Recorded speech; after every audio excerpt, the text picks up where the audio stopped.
And I think because we've had the opportunity to actually hear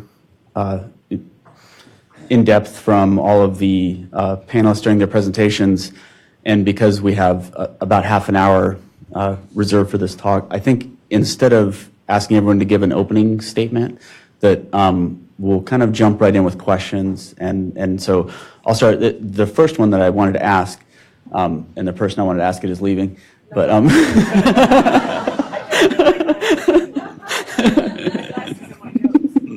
it's okay.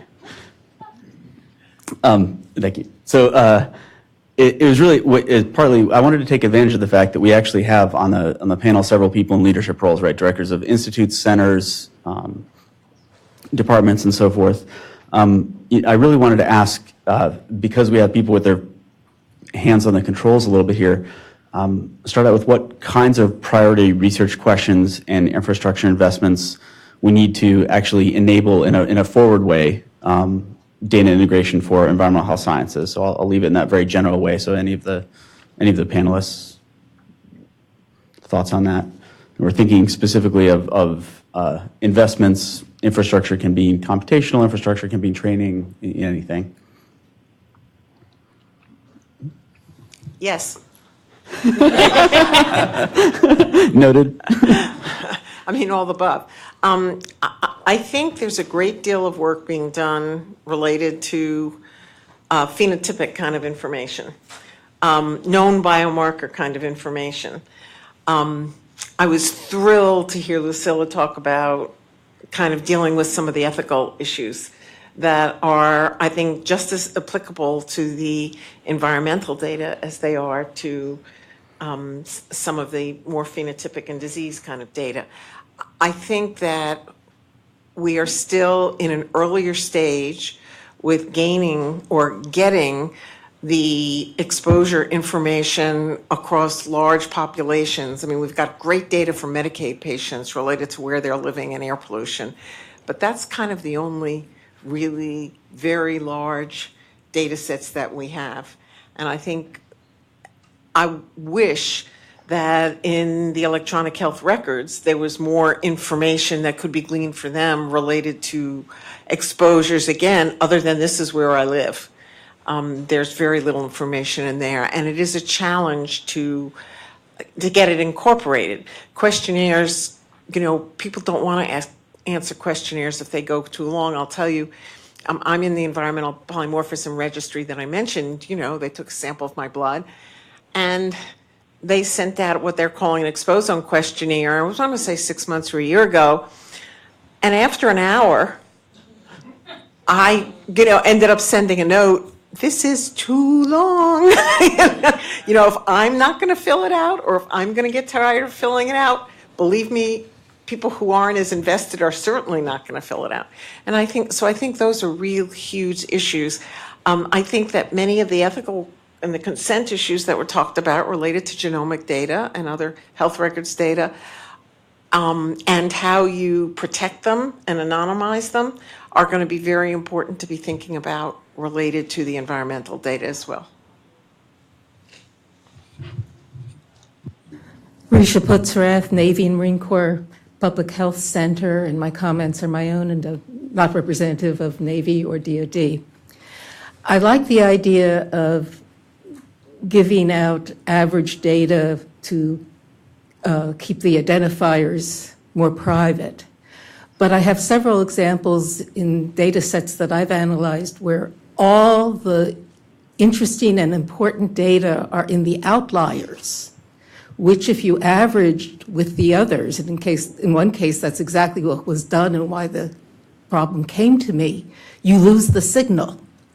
So the question is, how do we deal with situations both in terms of averaging when the outliers contain all the interesting information, and also when looking at my own field, like Chris's, is in mixtures and combining data, where the interaction is all in the outlier population, the stuff that doesn't look normal, but that's what you really want to investigate.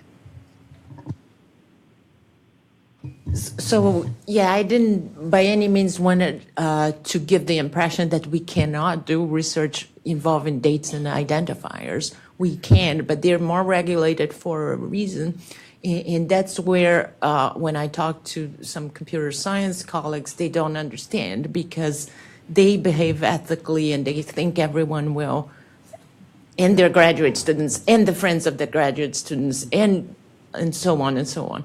And so you're trying to say it's not you, it's just you have to come up with a policy that makes it doable, but it also holds you accountable for what happens with those data. And I would agree with you, all comparative effectiveness research that are the most impactful, they have dates that when that certain things happen before others and by the exact timing, because some medications only appeared later in the process, and if you shift times around, you might lose that signal. So what happens is, I think sometimes in the excitement of making data fair, people forget that those data are from real people who made real contributions, and we can't simply ignore the risks at this point. Also, to add to that, you said the interesting questions about what happens in the tails, and it's really important, and that's the whole point of the question and answer diagram, to keep articulating the question you want to answer, not the question someone says they can help you answer, or that you've turning it into something you already know how to do. I mean, there's a lot of advantage to using the tools, but that reflective last step of, did I really answer what I wanted? I mean, so there are situations where we have a lot of stuff that works really well for the mean, but it doesn't work for the outliers. And then a related piece with the aggregating data is the ecologic fallacy. So that's something epidemiologists are brought up knowing there's a problem, but somebody who hasn't ever done it before may not have run into it. So, learning some of the terminology from the different fields that are involved and mistakes they're concerned about making or avoiding is something that, working in this kind of interdisciplinary mix, it's a critical requirement. It's almost an ontology of the methods as well as the data, so that we don't need to be publishing something only to find out later that it was a good example of a mistake. But it does happen. So it is important. That's good for us all to understand what we can do. Oh, here. I'd like to add to that too. So I am working at trying to build an ontology of background knowledge in different domains. For example, if you're looking at urine lab results, you better pull something like creatinine. You better pull something to make it comparable, which I didn't know until I started working with the cheer people. And if you're looking at genes that are heavily mutated in the presence of a particular disease like breast cancer, the third one of most mutated genes is a giant gene. So you have to take that into account because it's mutated in a lot of situations. I didn't know that before I started working with those cancer people. So how do you capture that kind of stuff, and how much of that is there to capture? Right now, we're capturing it anecdotally to try to help people understand what they're getting. And also we're working with applied mathematicians to say, what methods, under what conditions do you want to use certain methods so that we can help not necessarily the experts, the kind of graduate students leverage the expert knowledge. And I think we have another question. All right. Kimberly Thigpen-Tart from NIEHS. I had to get up because I couldn't manage the microphone the other way. My question is a little bit in response to what Linda was talking about in terms of data collection, but also for Deborah, and I'm wondering if any of you are working with the groups who are doing more the citizen science and the wearable sensors and the apps in terms of especially in terms of ontologies. I know, Google is working in this area and some of the other groups. And it seems like, there is a data collection issue and there's certainly privacy issues, but in these cases, people are opting in and it's simpler, that everyone's got their phone on them, they're not filling out a long questionnaire, or they're wearing a sensor that's going to automatically, provide information. And we know now that, people wear all sorts of devices that send information to their doctors and that sort of thing. So I'm just kind of wondering, it kind of combines a lot of these different elements, and are you actively working with app developers to we're talking about data and streamlining and how we can do that. And I'll just add that we had several online questions related to that thing as well, so I think it's actually something that people are really curious about. So I can start with that. In a large water ecosystem project, we have a lot of, actually I'm instrumental, we had a lot of mobile apps, and partially in response to people like Linda who say, I don't want to fill out more than an hour. We do all these mobile ingest things. So we pre-register as much as we can so that you don't have to fill out what sensor you're wearing, because the instrument or the sensor is pre-registered. So basically we pre-populate a bunch of the background information, and then you can correct it so that you're not filling out as much. And that actually decreases the burden. And actually we worked for our instrumentation, for example, so that we knew when it was calibrated, and we knew kind of the level of resolution, so that the human input was way decreased. Yeah, I would just add that everything is a cost benefit, right? So we use Waze because it tells us about the traffic, and that's okay that they collect where I'm going. For other data, it should be the same thing, except it's harder to articulate the immediate benefit because the benefit is way in the future. So I think as long as people are informed, and sometimes in these apps, they're not necessarily well informed, and they're not regulated the same way through HIPAA and so on. I think the important point is for people to be well informed of what's being collected, with whom it's shared, and so on, and then make their own choices. Also, I think there's space for us to do a lot more work relating to the ethics we were talking about, but also there's generational and time components on who's comfortable giving up what data. I think about my parents like to have Find My Friend so they know where I am. I don't know what information that helps when their son's 53 years old, but, it makes them comfortable. But I like using Google Maps. It tells me roughly how long it's going to take to get home, but they know where I am.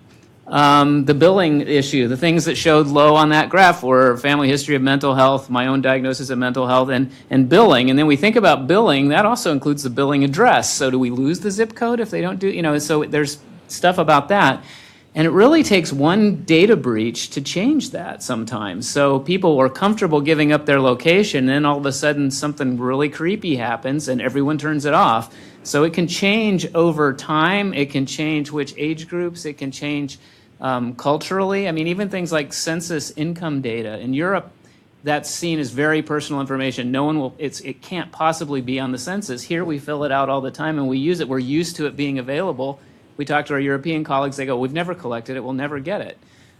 So just what we think are the rules of thumb on what's acceptable and what we should be able to get and what we won't, and what an app collects, and that it's changing quickly. So we need to have people, and there are people studying this, but it's not like the first person I think of sometimes when I have some data, I'm going to use that. I need to have a better picture of where it's coming from and how long it's been there and who actually fills it out and what's the age distribution of the app user, and is that the audience I want. I think that sort of self-critical component of I'm excited about getting it, but I wonder what it means is something that's just part of working with it. I think we have a follow-up question here. I think for this conference, the points that Dr. Machado was discussing of the electronic health history will be probably the point for many of us, and our students will be the topic of many, many studies. And as Linda Birnbaum pointed out, one of the important pieces that is missing is exposure. And for this conference, I think we really need to concentrate on what is there that absolutely needs to be included in data collection, which is the future of our environmental sciences and many other predictive models and personalized medicine. So is there a window of time that we could really push for, including that is the sort of way of birth, the vaginal versus cesarean and antibiotic exposure, and so on, up to 1 year? What are we thinking about that is going to be the base of our future in predictive models and personalized medicine?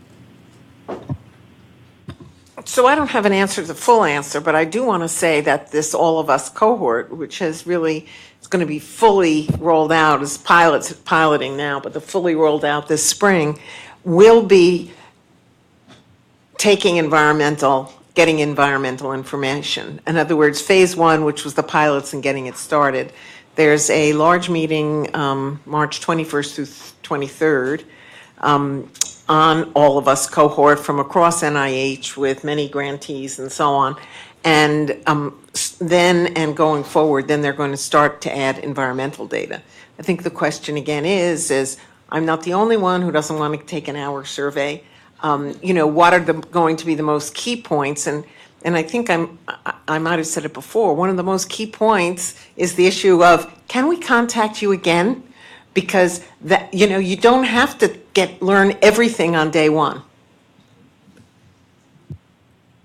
That because in the common environment, people move so much. To gather information on anyone from birth to whatever they're 17, 18 years old, that they can fill up their own formulary is nearly impossible. And so I think, relatedly, I think I was inspired by some of Dr. Machado's slides about how if you ask people what they're willing to consent and give them a technology platform to do so, I think that's rather than awaiting legislation, and I don't want to get political because it's going so well right now, but of technology things to overcome those sorts of things where we say, I'm not comfortable giving my personal data because I don't know how it will be used, but if I have a phone and I can interact with it in a platform I'm used to and feel comfortable that I'm giving you exactly what I want, I think that's the way that those companies, the Google, the Netflix, the Amazon, that I give all my information to because I'm voluntarily doing it. I really like those kind of solutions. So I was wondering what other kind of, how do we kind of use this technology and build this infrastructure to offer more ways for people to have that buy-in, that feel? Yeah, I must say, I presented the idea to several colleagues who said, no way we can do this in my institution because it would bias research, it would go around what we're doing today, and it's not feasible. And I said, well, I can take care of the feasible because we did it and it works. You need to coordinate. Mm-hmm. And also the question of statistical significance, which I am yet to know, and we can't produce, of course, a definitive answer because if it is the people who opted out are exactly the people you were looking for, then it won't work. On the other hand, if you think about how studies are conducted today, and I did say this about the All of Us program, you are selecting for the gene of altruism right there. So there is a component of choice that we can't, get rid of, I think. I might add to that, though. I'm sitting here thinking about apps such as dietary tracking apps, right? So I think people do benefit individually by seeing a wider range of what the nutrients and sort of micronutrients that they have, but the scientists are also benefiting because if you really get people to track their dietary habits, that's so much better than a food frequency questionnaire or 24-hour recall. So I think it benefits both. So that sort of the altruism I agree with, but I think also there are apps that individuals can benefit from, and then also provide for the broader good.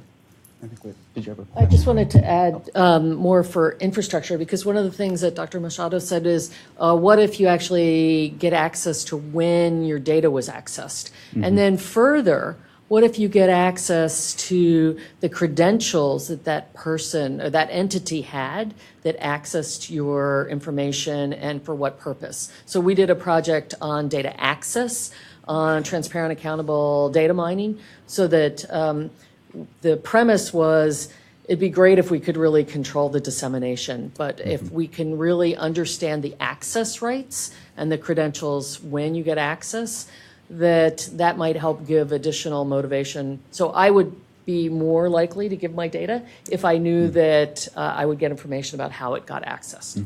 Okay, did you have a question? Melissa London, Aclima.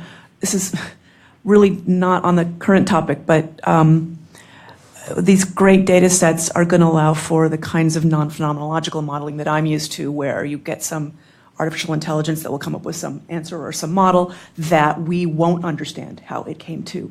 And that's something I've been in a couple of talks of AI and legal issues. And I was really interested to hear like what this panel thinks about with regards to fair and places where we might not actually be able to understand how a model is coming to a decision.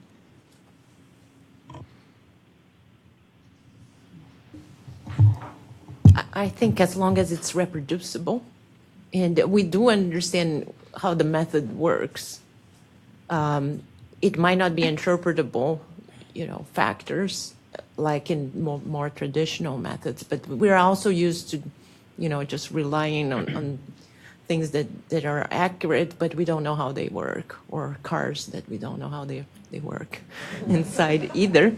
So I think it's more about reproducibility and about knowing, which version of the data was used when to create a certain model. And then accurately, very systematically evaluate the discrimination of the model, the calibration of the model, whether it's applicable to the person it's presenting the data to in all these aspects. But I think not understanding which factor had the most weight, I think we're, facial recognition, other things, we are used to dealing with that. Yeah, I would argue we don't know how people make decisions too.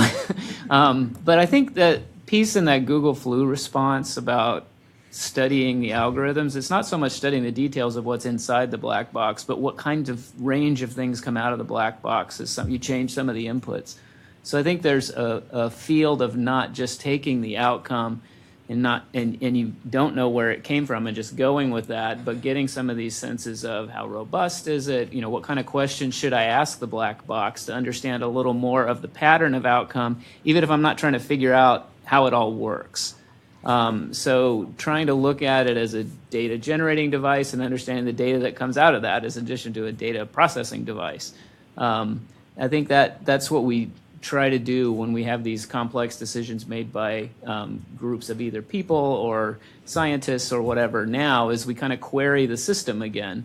And I think we need to develop that. And some people are really good at doing this and not necessarily figuring out, not reverse engineering the process, but being able to describe and predict what's coming out of that black box for the range of inputs they're interested in.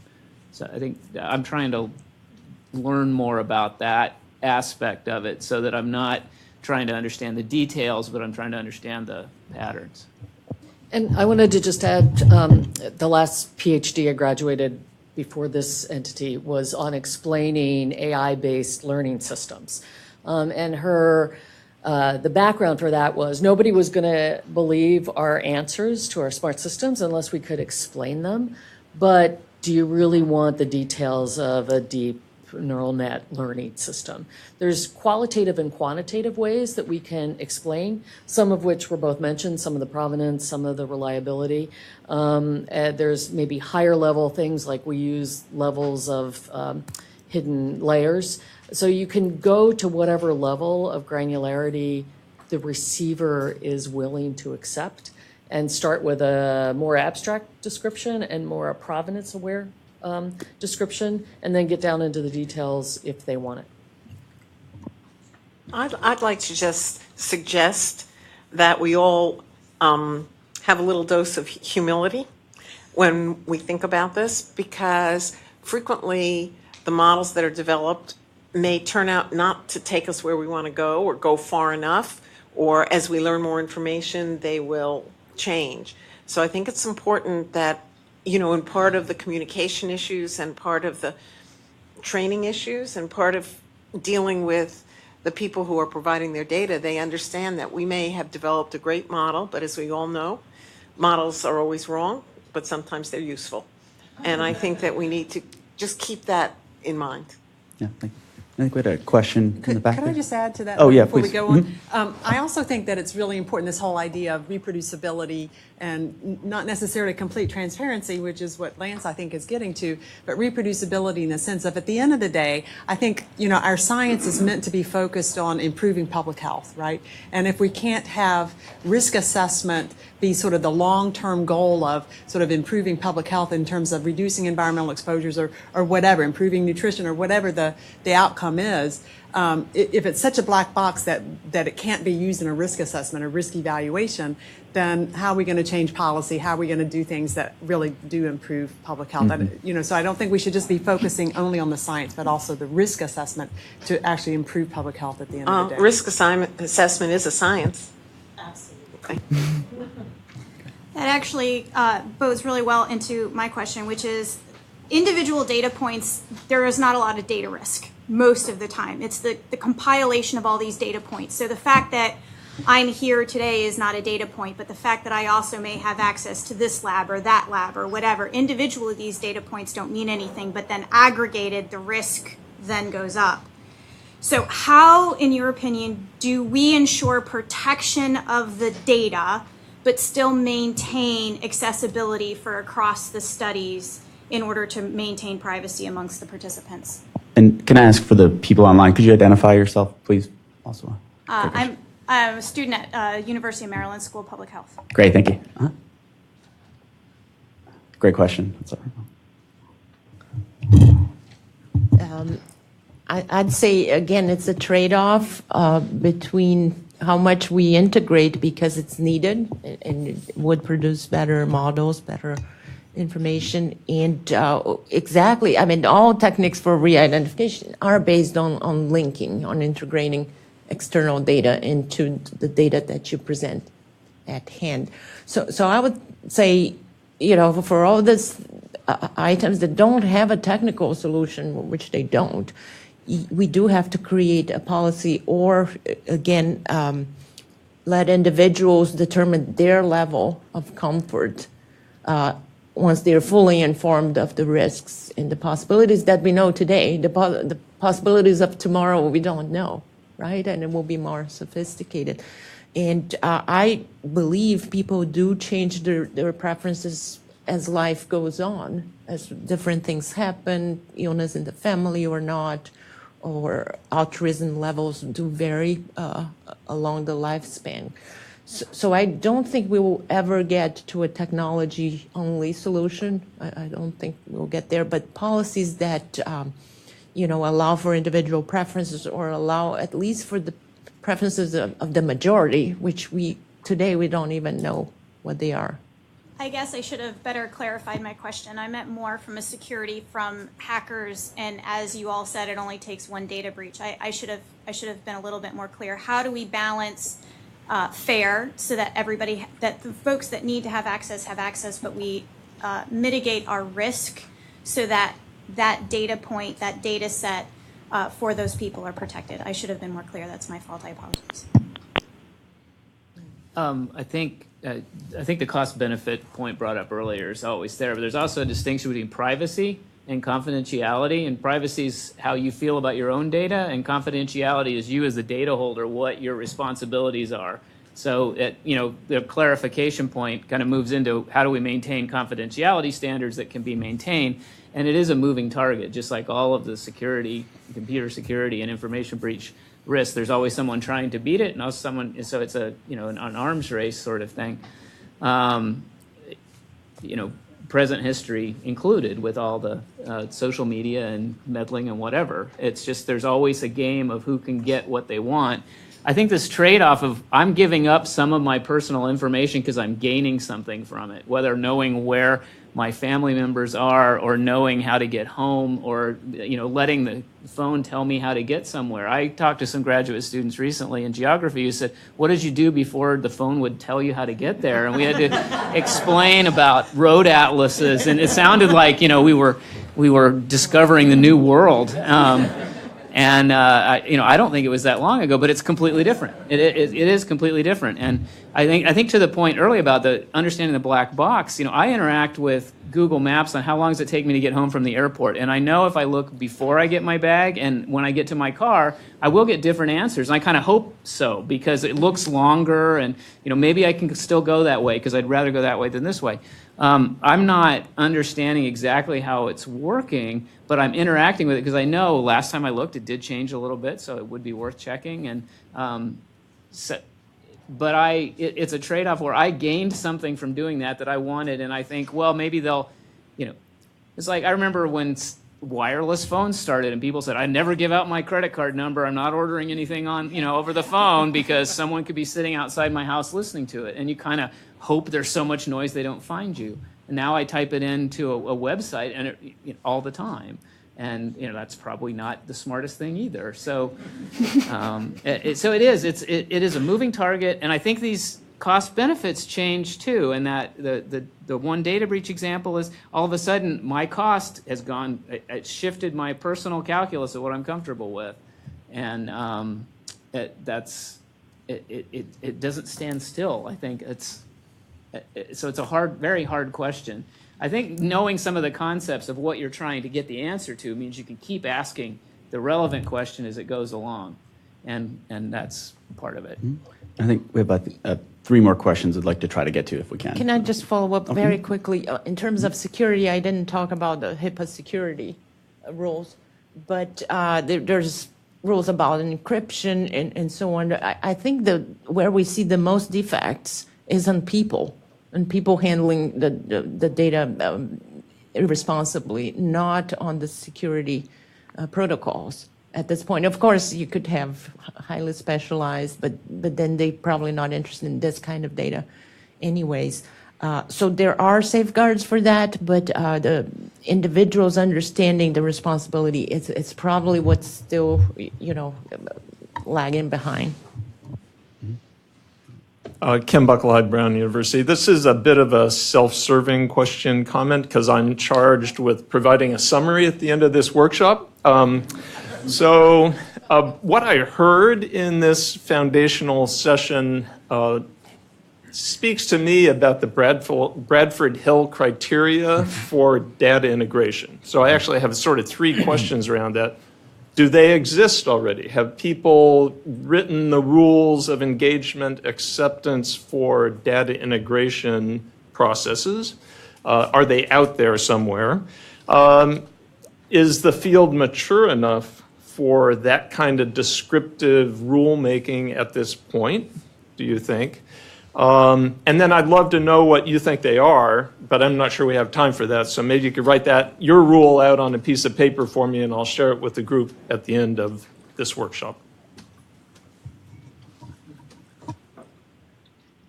I don't know what the Bradford Hill criteria is. So those are the 9 rules of acceptable association for epidemiology studies. What does it take for an epidemiology study to be useful? 9 rules. They're not really criteria. They are kind of areas that you should consider, because there are times that you won't meet one and it's still a valid study.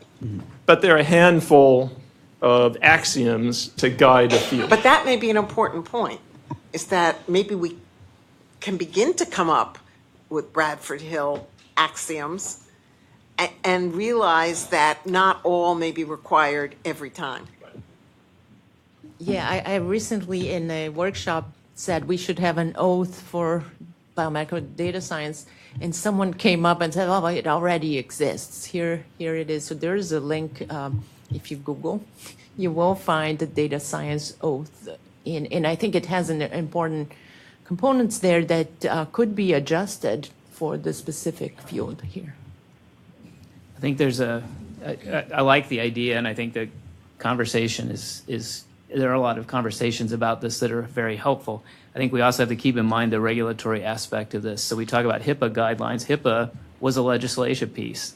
It determined the rules according to what was seen as protecting health information. We can see responses, if there's a data breach on electronic medical records, we may find there's another legislation passed that says this is private and this is not. So some of these definitions are imposed on the outside, some of them are technological, and I would say that those address similar issues, but they also may not actually fit together that well. So we have those kind of things show up. I mean, we can see that with, you can take gerrymandering, for instance, is another aspect of individual and group outcomes, and that's in the Supreme Court right now.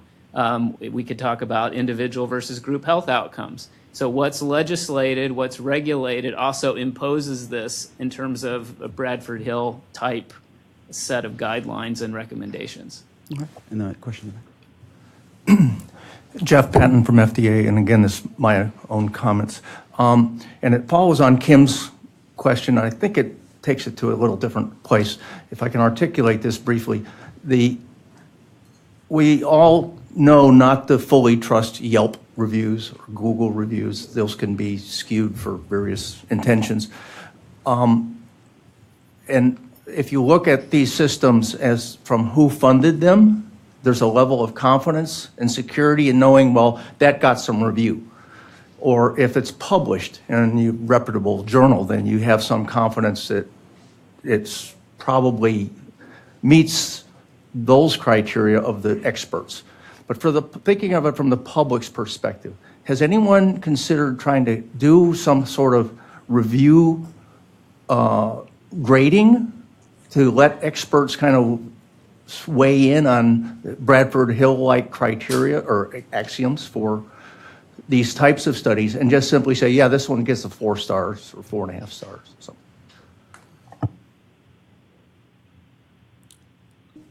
Yeah, I think as editors, we're trying to aim at that. And one of the good effects of fair data would be that not only you would be able to have data to reproduce, but the methods to reproduce. So if you have digital objects that are indexed and you say, for this particular study, I use this data and this particular method or pipeline, we should get the same answer, which today, not only we don't get, but we don't know why we don't get for some studies. So I think that there was that important study on reproducibility, and half of the studies were reproducible, half were not. And once we have the data, indexed and be there, and the methods well described and preserved, I think we'll get better at star ratings for studies for data analysis. And I hate to cut things off, but we got the cancel symbol from the back, so I took questions in the order I saw them raised. So hopefully we can take advantage of the interaction times and some of the breaks to follow up with people, because hopefully everyone can stay. So that's fantastic. So I think with that, I'd like to close the first session and open up to the beginning of the second. And thank you all for your attention. And thank you, of course, to the speakers and panelists as well.